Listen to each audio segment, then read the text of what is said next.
corporate. There's one more issue today that I want to talk about because I think it bears discussion, and it goes back to the Hunter Biden story. And I mentioned at the top that Twitter has made it so that you can't share the New York Post article about Hunter's crack pipe and the photos and emails and whatnot because it's by their judgment hacked material. It's insane. It's like, I think this is the first time they've actually done that on a news story. And I know it's the New York Post, and I know they're a fucking sewer, and I know that this information was gotten through underhanded means. But I'm sorry, once it's out there, it's newsworthy. And this unilateral censorship of this story because I guess they're afraid it benefits Trump. I mean, first of all, this story benefits Biden more than anything. Absolutely, of course. Yes. His son just is a cocksman. He's a 5-star pimp. He's a cocaine fuck beast. I mean, who doesn't want who wouldn't want a son like that? But I mean, no, like the implications of this are very disturbing. And like a lot of the times, like a lot of this like free speech shadow banning stuff is for babies and it's stupid. But consider the implications of a standard now being set where private corporations can determine that if something is hacked, they can stop you from seeing it. Well, that covers all of the Snowden file, all material. That covers all the WikiLeaks, the Panama Papers. That covers Panama Papers. That covers, if you want to go back far enough, that covers the Pentagon Papers. Pentagon Papers. This is part of a broader effort by. This is where all the liberal imagination is going. Is thinking that disinformation or unfairly obtained information is the only reason why they win elections. I read an article by Emily Bazelon, who, look up her grandfather, but about applying more European standards to this, like how in France they didn't publish the hacked emails. The Macron leaks. The Macron leaks. I think it's part of this general trend by Democrats who, after being told to expand their imagination, the way that they expanded their imagination was imagining an America that is Europe, but without any of the social democracy. You get all your favorite sodas and vapes banned. There's very harsh restrictions on what the media can print. There is hate speech, which we already have hate speech laws in America, by the way. There are the anti-BDS laws that you have in places like Texas. How do you think the rest of the country would adopt them? They want every shitty thing about living in Europe without anything that would cause them to pay more taxes. Yeah. And these are and just like while this is going on, I mean, YouTube just announced that they're banning every QAnon related account from the platform, which is like, I mean, I understand you can't pick the perfect test case for these like freedom of speech issues, and like yes, like QAnon is a cancer on our society, and it. The people promoting it are, stupid, crazy, or evil. But, I mean, consider the implications of, anything, it's QAnon, it's a conspiracy. Conspiracies are misinforming people and perverting our democracy. Well, I mean, how far a leap does it go from being, anything that is anti-government is a conspiracy? I would like to know that we don't know the provenance of these Hunter Biden leaks. Twitter is not qualified. A Twitter fucking mod is not qualified to determine that this is hacked materials. And even if it is hacked, even if the Russian government hacked Hunter Biden and leaked all of this shit, good. It's important to know what the members of the ruling class are doing. It's important to know what goes on behind closed doors. All of this should be public material. And honestly, I hope and pray liberals are just being cynical here. Because of course, every single one of them was happy to spread the information that was in Donald Trump's tax returns. Nobody said, oh, well, gosh, that's his private tax returns. We shouldn't be sharing that. That would be, that's not fair play. That's playing into Russia's hands. No, bullshit. They're just saying it. I like to think they're just saying this now because they're like, oh, we think this is embarrassing for Biden, so we're just going to make up some fucking ad hoc bullshit reason, exactly and then after the election, we're going to drop all of the censorship shit. I hope that's the case, and that they have not really just gone off the fucking deep end with all this disinformation, fucking Russia jingoism shit, and they really believe from here on out, no, there should be no leaked materials that embarrass corporations, that embarrass politicians. If they really believe that, then our goose is cooked.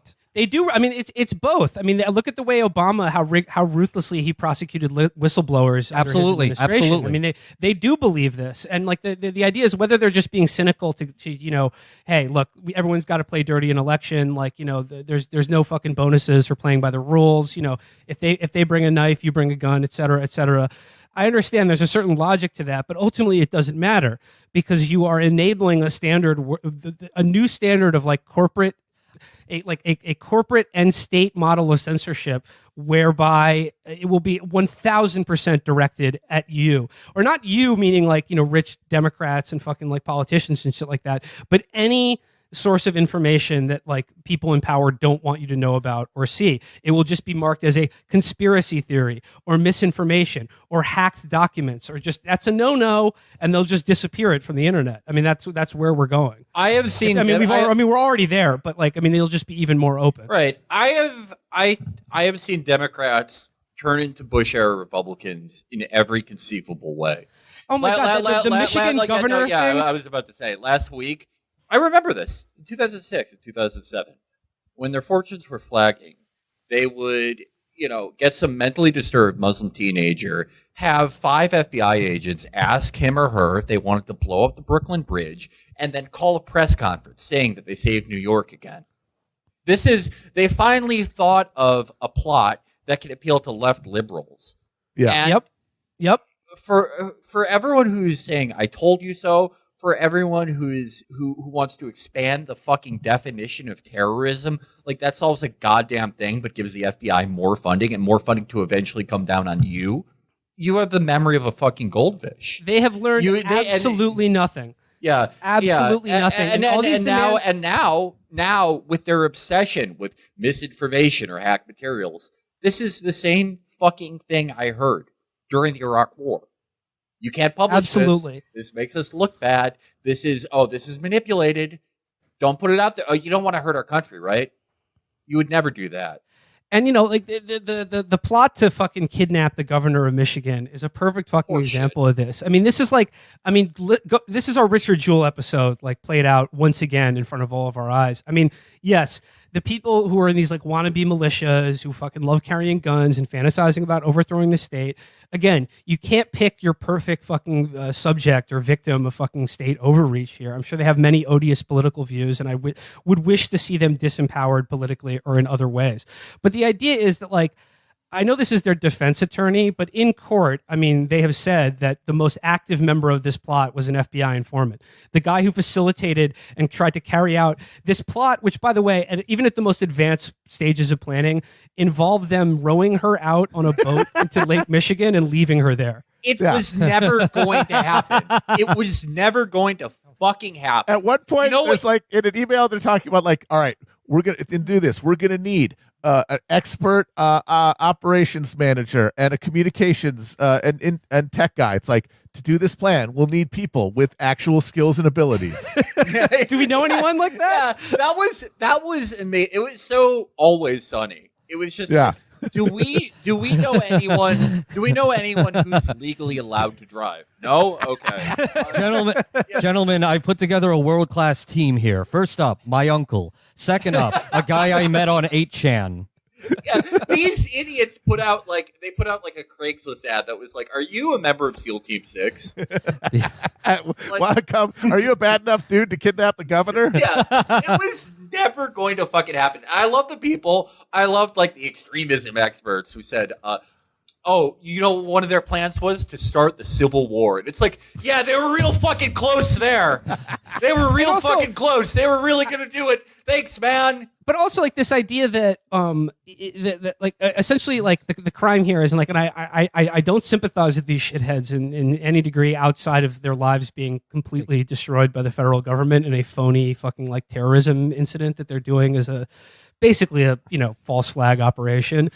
But like, if the crime here is fantasizing about kidnapping and sitting governor of an American state, I mean, isn't like basically every American guilty of that? I should hope so. If we're not, I mean, we're seriously. Fucked. In this fucking country, if you aren't like at least idly planning to do some sort of violence to an elected official in this fucking country at this time of guys, you have no balls or any other like relevant viscera. I love those viral tweets that were like, poor people get shit on every day, and I've the government's done this and that to me. I've never fantasized about killing them. It's like something's wrong with you. Americans love bragging about taking rafts of shit, just abuses and humiliations and things that no one else would accept in the industrialized world. Things that would make a Frenchman burn down a city block.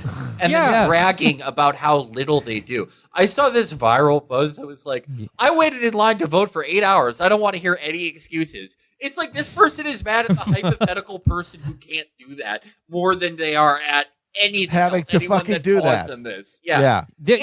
Americans are pigs. Union members in other countries are constantly kidnapping governors. They got a whole warehouse full of them somewhere in France. Right, and this is not me saying that I want that I think everyone should do it necessarily. It's no. It's that you don't think about it. You don't like when you're drifting off in bed. You don't think about just the pants shitting look of terror in one of their faces just to make you smile.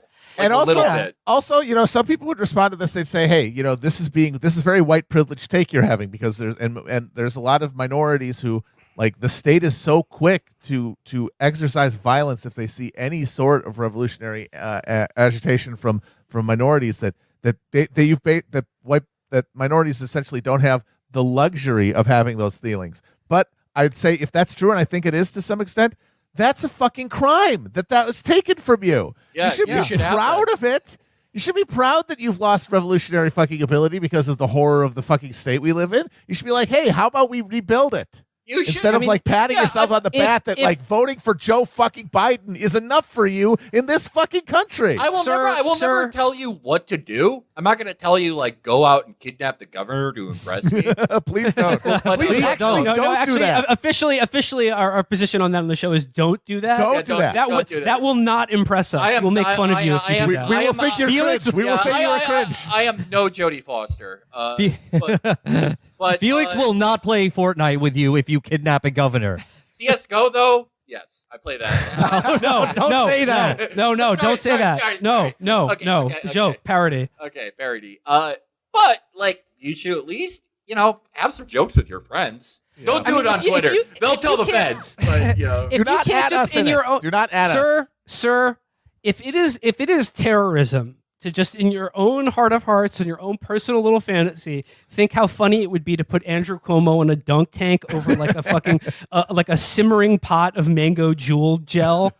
Then I don't know what to tell you. Then I am guilty. I am guilty, sir. Indict me. Yeah. No. That should be part of being an American. Is imagining. I mean, isn't Whitmer just perfect? She's a perfect combination of a 90s jackbooted thug who would burn down a warehouse with enough children of David Koresh in him, and the new type of Democrat who wants all these European style restrictions on daily life. But being that she is the daughter of a health insurance executive, she's not going to do anything for you. She's not going to do a goddamn thing for you in the other direction. And that's like everyone says these people in Michigan are so irrational in their hatred of Whitmer because she's just trying to help them with the lockdowns. Okay, what else is she fucking doing? She's a demon. What the fuck else is she doing? That's all she's doing. She's saying this is for your own good. And that's all. She's not any I agree with her on the lockdown, but it's everything. How about you do some other shit though? Right, exactly. Bearable in this to live in that condition rather than just saying buck up. The things saying just randomly you can't buy seeds at the store. Holy shit. God. And I just I'm sorry, just to wrap it up, back to what it was like to be anti-war in this country during the Bush years and to be against the war on terrorism.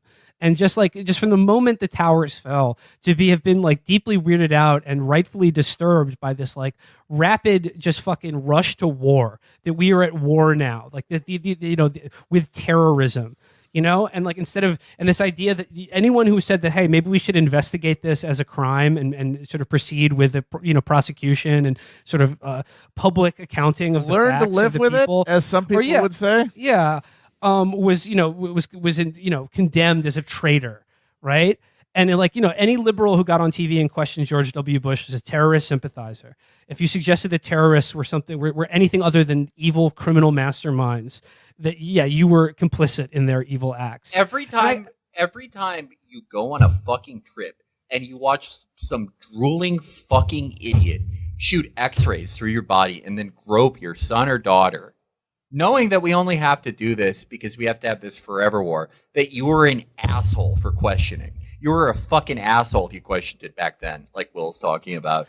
How can you want more of this? But it's all the same people who were getting called cheese-eating surrender monkeys and sort of making it out like a cute, snarky joke as soon as the Iraq War got unpopular, are now just demanding that, yes, there are many people in this country of ill intent who are malevolent people who have hate in their hearts and have the means and motivation to do evil things to other human beings. And they should be stopped from doing so. They should be combated, by whatever means necessary to combat that threat.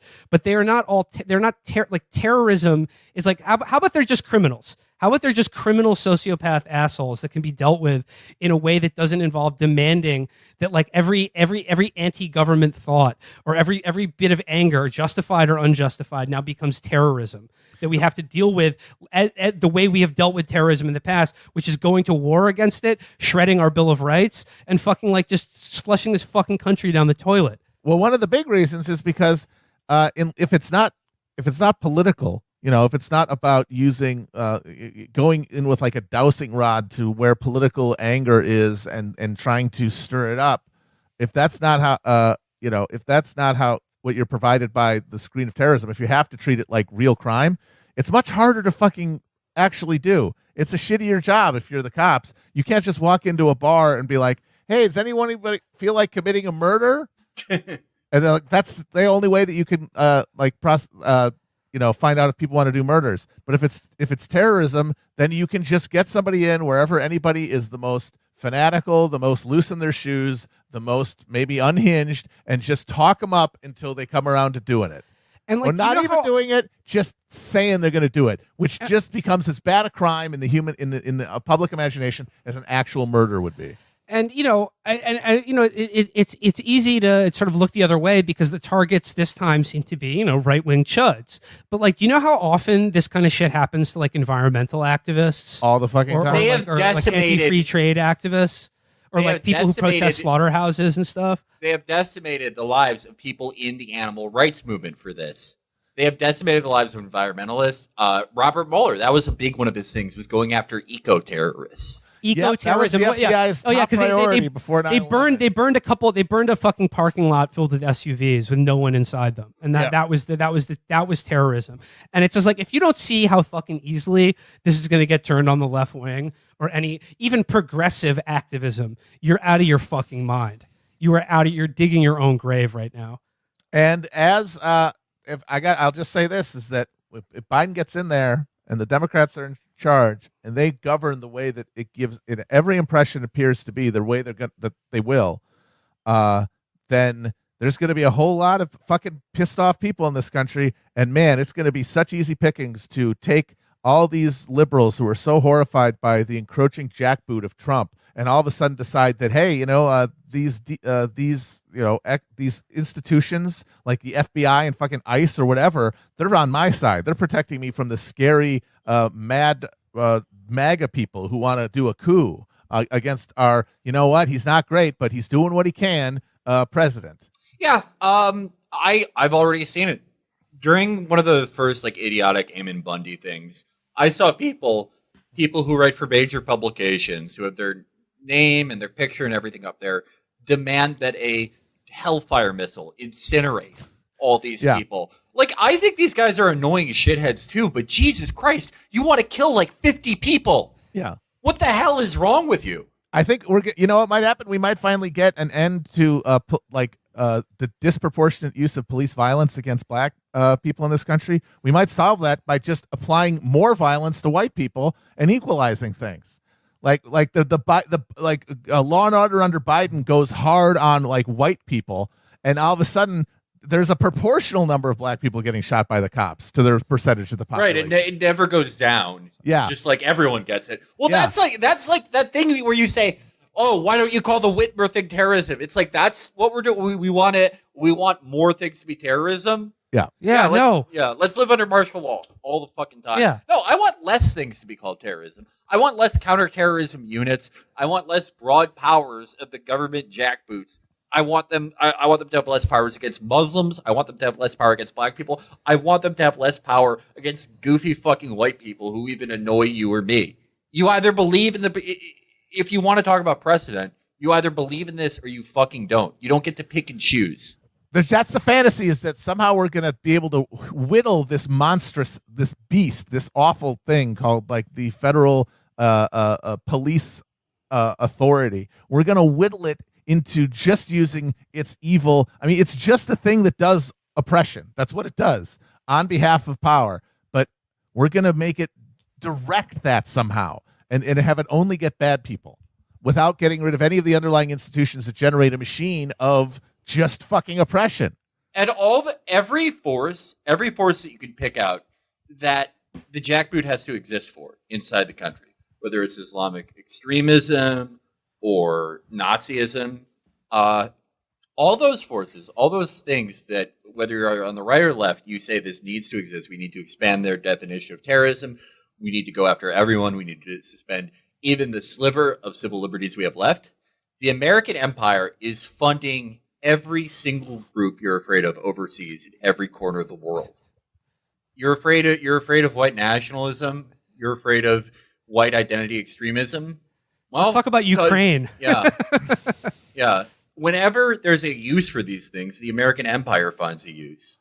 Maybe you should be a little more worried about that if you're worried about these things on the face of them. But no one ever is.